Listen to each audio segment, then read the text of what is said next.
నమస్తే. నేను మీ కుప్ప పద్మిని. ఇన్నాళ్ళు మీ సపోర్ట్‌ని నాకందిస్తూ, మీ ప్రేమని నాకందిస్తున్న ప్రతి ఒక్కరికి కృతజ్ఞతలు.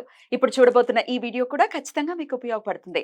లైక్, షేర్ అండ్ సబ్స్క్రైబ్ చేసి మీ ఇష్టాన్ని, అలాగే మీ సపోర్ట్‌ని నాకందించండి. అలాగే ఈ వీడియో పట్ల మీ అభిప్రాయాన్ని కామెంట్ సెక్షన్‌లో కామెంట్ చేసి నాకు తెలియచేయండి. నమస్తే. నమస్కారం. రేపటి విశిష్టతని ఇప్పుడు చూద్దాం. రేపు 22వ తారీఖు మార్చి నెల 2025వ సంవత్సరం శనివారం. శ్రీ క్రోధినామ సంవత్సరం ఉత్తరాయణం శిశిర ఋతువు ఉత్తరాభాద్ర కార్తె. రేపు ఫాల్గుణ మాస బహుళపక్ష అష్టమి తిథి రాత్రి తెల్లవారుజామున 5:23 వరకు, తదుపరి నవమి తిథి. మూలా నక్షత్రం రాత్రి 3:23 వరకు, తదుపరి పూర్వాషాఢ నక్షత్రం. వ్యతిపాత యోగం సాయంత్రం 6:37 వరకు, తదుపరి వరియన యోగం. బాలవకరణం సాయంత్రం 4:48 వరకు, కౌలవ కరణం రాత్రి తెల్లవారుజామున 5:23 వరకు, తదుపరి తైతుల కరణం ఉంటాయి. సూర్యుడు మీన రాశిలో ఉత్తరాభాద్ర నక్షత్రంలో సంచరిస్తున్నాడు. చంద్రుడు ధనుసు రాశిలో సంచరిస్తాడు. నక్షత్ర వర్జం ఉదయం 10:18 నుండి మధ్యాహ్నం 12:01 వరకు, మరలా రాత్రి 1:41 నుండి 3:23 వరకు. అమృతకాలం రాత్రి 8:33 నుండి 10:16 వరకు.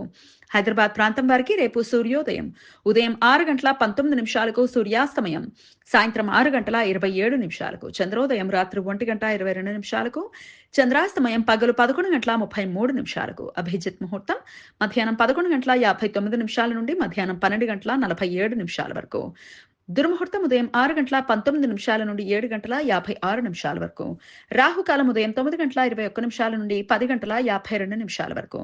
గుళిక కాలం ఉదయం 6:19 నుండి 7:50 వరకు. యమగండం మధ్యాహ్నం 1:54 నుండి 3:25 వరకు. రేపు శీతల అష్టమి బసోదా పూజ.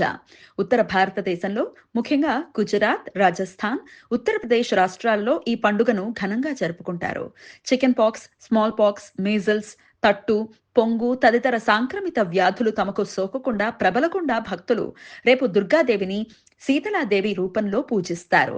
రేపు భక్తులు తమ ఇంట్లో వంట చేసుకోకుండా నిన్న తయారు చేసిన చద్ది వంటకాలను అమ్మవారికి నివేదించి తాము తింటారు. రేపు మాస కాలాష్టమి. కాలభైరవ భక్తులు రేపంతా ఉపవాసం ఉండి కాలభైరవ రూప శివునికి రుద్రాభిషేకం చేస్తారు. రేపు తిస్రోష్టక దినం, మహాలాష్టక అని కూడా పిలుస్తారు.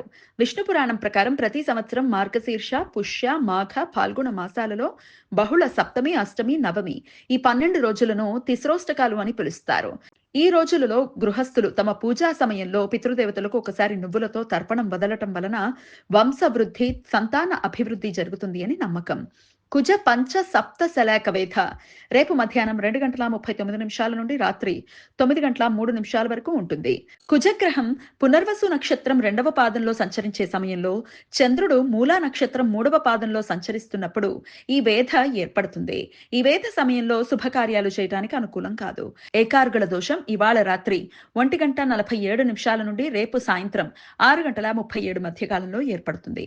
వ్యతిపాత యోగం జరుగుతున్న సమయంలో రవిగ్రహం ఉత్తరాభాద్ర నక్షత్రంలోనూ చంద్రుడు మూలా నక్షత్రంలోనూ ఉన్నప్పుడు ఈ దోషం ఏర్పడుతుంది. ఈ దోష సమయంలో శుభకార్యాలు చేయడానికి అనుకూలం కాదు.